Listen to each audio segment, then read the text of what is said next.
Okay, welcome everyone. I am Professor Mo, and I will be substituting this class today because your teacher has got COVID.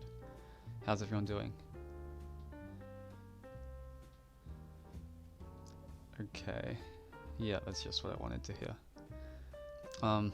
Today's lesson is on nerves, pressure, and mindset. Just as a reminder, you are attending Wattle Cube High School, and you must purchase your stationery at Wattle Cube or you will be expelled. Now, when it comes to clock, I'm not actually that fast. At home, I global around 4.7, I peaked at around 4.4, and in comp my PR average is still only mid-4, which right now is ranked 35th in the world. I always get nervous for official averages, and I've fumbled many good averages, so how come I do so well in major championship finals? Well, first of all, if you look at the averages I got, I didn't do amazing, I just did pretty good. But looking closer, you'll actually see some outliers in the results. Notice the solve I got with PRTPS at Worlds Finals, and then if you look at ausnats Finals this year, I DNF'd the first solve, got a mediocre second solve, but then pulled it back together with the PR single and another PRTPS solve. At any major championship, everyone's going to be nervous in one way or another. So you shouldn't be aiming for times that'll get you a record. You just want times that'll outperform other people. And I think that's one of the things that sets apart the times I usually get in comp and the times that I get in championship finals. Tell him to bring out the lobster for real. Okay, whoever just joined, if you wouldn't mind muting, please. Thanks. As a quick introduction, know that everyone experiences nerves differently, and how I deal with them certainly won't match one-to-one with how you should deal with them. For example, I asked Tommy Cherry about his experience with nerves, and apparently his nerves don't transfer to shaking, which is something I'm sure we can all envy. Of course, I'm also by far not the most experienced or knowledgeable person on this topic, so you should listen to other people's experiences as well. Also, an important distinction to make is that nerves and mindset are entirely different. You're not going to find an easier cure to comp nerves, but learning to compete well despite nerves through having a good mindset is a good way to reconceptualize this topic. As such, this isn't going to be a guide to killing nerves per se, but more a discussion on things that affect it and how I try to overcome them. If you want to meaningfully apply what I'm going to talk about, you should look at all the points I'm going to make and consider your own personal experiences with these points, what causes them, and what you can do to minimize them. Writing things down is also a very helpful way to materialize and organize the electrical signals in your head. Hopefully, there's a few things in this video that maybe you haven't considered before that will give you a better understanding of how to improve. And so here's a list of factors I've compiled that probably gives me an advantage over other people. Number 1. Positive attitude and mindset. This first point will be a bit long, but I think it gives you a really good understanding of my thought processes. I'm just going to verbally walk you through the solves I did at ausnats Finals because I didn't record them close up. On the first solve, I solved an edge on the second face wrong, and so I needed to fix that, but then ended up stopping the timer before I completely fixed it, which gives me a DNF. Whenever this sort of thing happens, I just sort of laugh it off. Starting the average with a DNF is really bad, especially in an event as volatile as clock, but actually might have given me an advantage in the end. On the second solve, I don't remember how, but I'm pretty sure I just messed up the turning somewhere. The scramble is fine, I just turned poorly. After this solve, I thought, oh, I DNF'd the first solve and I counted to 5, so I'm probably just not going to get Australian champion. But I'm fine with that, I'll just do the solves. This put me into the I don't care mindset, which is certainly quite risky, but it's actually something I do quite often in comp. I will rarely safety the rest of my average if I get a DNF, even if there are more rounds coming up. But maybe this is something that only I can do because I A. use flip, so I can know if I solve the back correctly most of the time, and B. I generally have a low DNF rate. I've actually only ever DNF'd average twice in comp, so it seems to work fine for me. I should also mention what was going on around me as well. I was sitting next to Zaid, and he's a lot faster than me at home, but in comp, and especially in big finals, he gets really nervous. He's a good friend, and I honestly didn't care if I got second to him, because he is actually just faster and serves it. But unfortunately, he also had a rough start to his average, but I also wasn't paying any attention to his times. You really shouldn't be thinking about what other people are getting in a situation like this, because you're going to be subconsciously thinking, oh, if I want to beat that, I need to get this. Similarly, if someone else gets something good, don't be thinking, oh, what if I get something good too? Because that scramble might only be good for that person because of the way they solve. This is certainly true for the third scramble. Now, I will actually show you the ClockDB recon of this next solve. Zaid, who is unfortunately not looking like he's in the running. So we will come in there with a 3. This scramble was really nice for me, being a 9 mover, but actually to Zaid, it's probably just a decent scramble because he solves corners differently. I think the turning on this first chase wasn't amazing, but is whatever. And so this was PR single after DNFing out of one that was 0.03 higher than this in a previous round. So I was actually really happy with this. After this solve, Zaid proceeded to DNF the scramble due to not starting the timer. It was really sad because it meant that he was practically guaranteed not to podium after 3 majors. I didn't say anything to him because first of all I suck at finding the words to comfort someone, and secondly because I didn't want it to be a distraction, which I think is fair enough. Also, if you're heartless enough, you can turn this into a good situation, like, oh, that's one less opponent for first place, like whatever works for you. The next scramble was actually terrible. The turns were so bad on the solution I did, so I have no idea how I broke the 3 TPS in comp barrier. Also, this was counting, which really brought the average back. I don't get 3 TPS solves at home often, and I think it's mostly random if I do well on mediocre scrambles. This is something I realized practicing before Worlds, and so I adapted the mindset of, if I can't control my turning at home, then it really shouldn't bother me if I turn poorly in comp. On the last solve, the solution I did was super cool and efficient, but sadly the continuation had horrendous turns, and so I didn't do that well on it. Still, somehow I got OCR potential from a DNF start and a counting 5 at a nationals final, which also got me national podium, national champion, and that's amazing as well.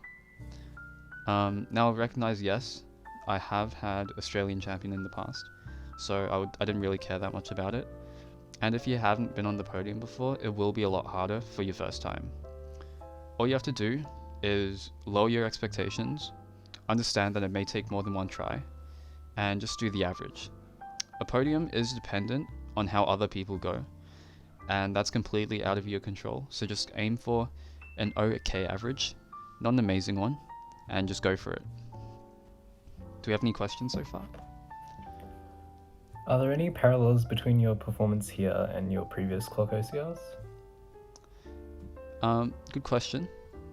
Honestly, there's not that much I can say in regards to mindset for my former OCRs.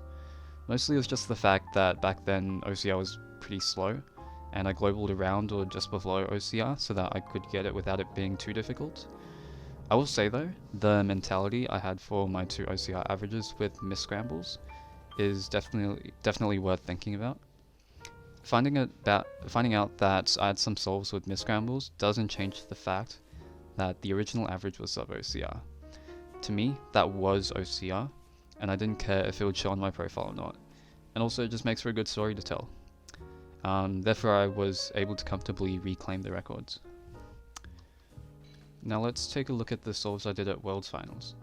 The first solve wasn't on cam, but I had to do a D move twice somewhere. 8 seconds.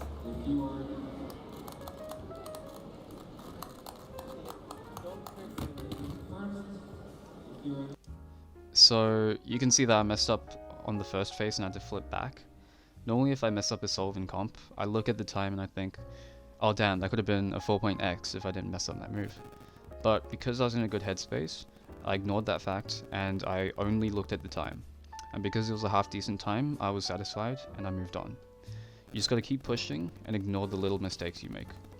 Looking back, Scramble 2 was actually a really good scramble, being just 4 moves. and I could have definitely gotten something really good, but because I wasn't fixated on that fact, this is what I got on the next solve.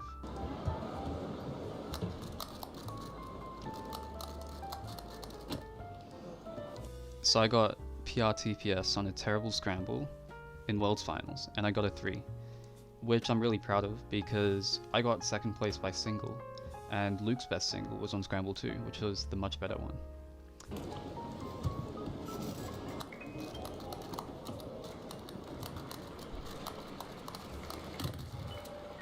That one was pretty shaky. 8 seconds. Conan Mo, though, he is still in the 12. running because he's got a 3.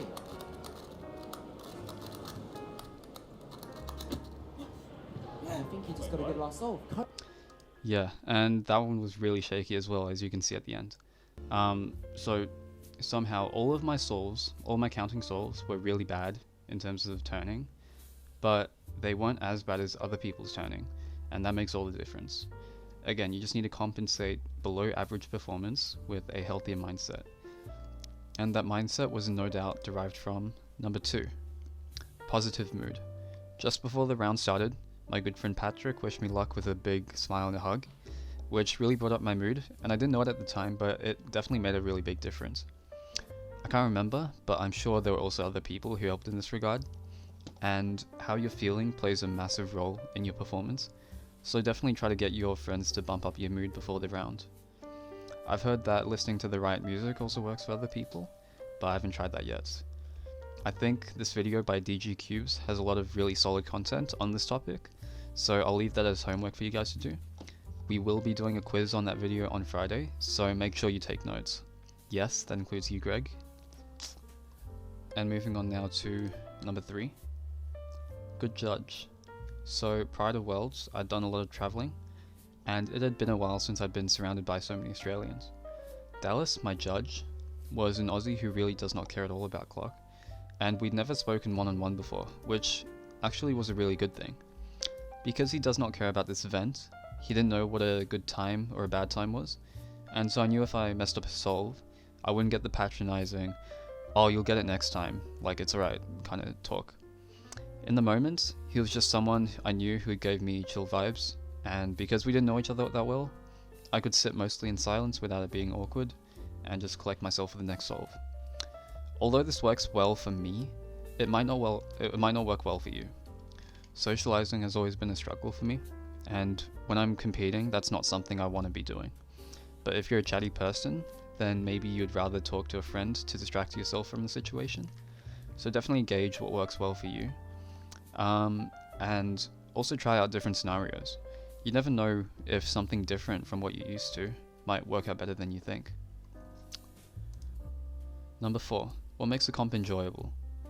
So if someone were to ask me, what event do you mean? My quick answer would be clock, but to be honest, the last time I really practiced it was early this year. And even then, I was a lot more involved in developing theory and optimizing solutions, which by the way, there is some stuff I have developed that I haven't formally shared yet, but there'll be in an upcoming example solves video. Other than clock, I don't really care that much about official results, because I'm just not particularly fast at anything else. So my main event right now would probably be organizing comps. It's a bit strange, but right now I'm really into like organizing venues, finding ways to make the comp go faster and more enjoyable and so on. Because I don't focus on results that much, what makes a comp enjoyable to me is much more related to stuff happening outside of competing. And I think that makes a really big difference. You gotta be creative with what you do at comps because you wanna aim for the end goal of, no matter how I do in this round, I'm gonna have a good day regardless. If you can manage to reconceptualize championship comps as opportunities to meet cool people rather than a place to win a medal, that could really go a long way. And also just as a side note, making a championship podium is hype, but it really isn't all that. Like, coming second at Worlds is really cool, but it's nowhere close to life changing. Number 5, environment. People often get really nervous in front of big crowds, but that doesn't happen to me. In fact, I actually enjoy being in the center of attention. So if you don't perform that well in front of crowds, one idea is maybe you can reconceptualize the situation. For example, if you're not in the top seed, the people who are going to have more pressure from the crowd to do well. This in turn makes the bar for making the podium lower, and you can be more satisfied with more mediocre solves. The DG Cubes tutorial touches on this subject more in depth, so make sure you do your homework. Something interesting is that, to me, the environment for World Finals was so different to any other average I'd ever done that it didn't even feel like a comp. I think that definitely helped with my mindset, because it's probably a force of habit to have nerves develop going up for an average. And also, it was fixed seating, and after so many rounds with waiting area, this was a really nice return to normalcy. If you aren't used to fixed seating, I'm sorry for your loss. Kindly tell your local organizer to switch. But actually, this is a pretty interesting topic. If you're watching this right now and your region uses waiting area, let me know in the class discussion below how you perform when you have fixed seating. Okay, up next, expectations and personality. Another thing that I don't have a problem with is letting other people down. For me, the main reason I get nervous in comp is because I fixate on getting good averages, and because of my cynical and alienated worldview, the only person I can let down is myself. I've never cared that much about making podiums at local comps because my brain doesn't really care about my performance relative to other people who happen to go to the same comp as me. And because good averages don't matter as much in championship finals, I can relax a little bit. Managing your expectations isn't going to be easy. It might be a matter of how your brain is wired, and changing how you deal with letting other people down might come with changing your mentality in everyday life, which is something that's way out of my depth. But I thought it would be at least a good consideration to bring up, and something you can think about. Okay, and that's about everything I could come up with. And it's also just about time for lunch. Do we have any questions? No? I guess everyone wants to go to lunch then. Okay, well, if you do think of any other questions or comments, ask them in the class discussion. And make sure you do your homework by Friday, and I'll see you all on Wednesday.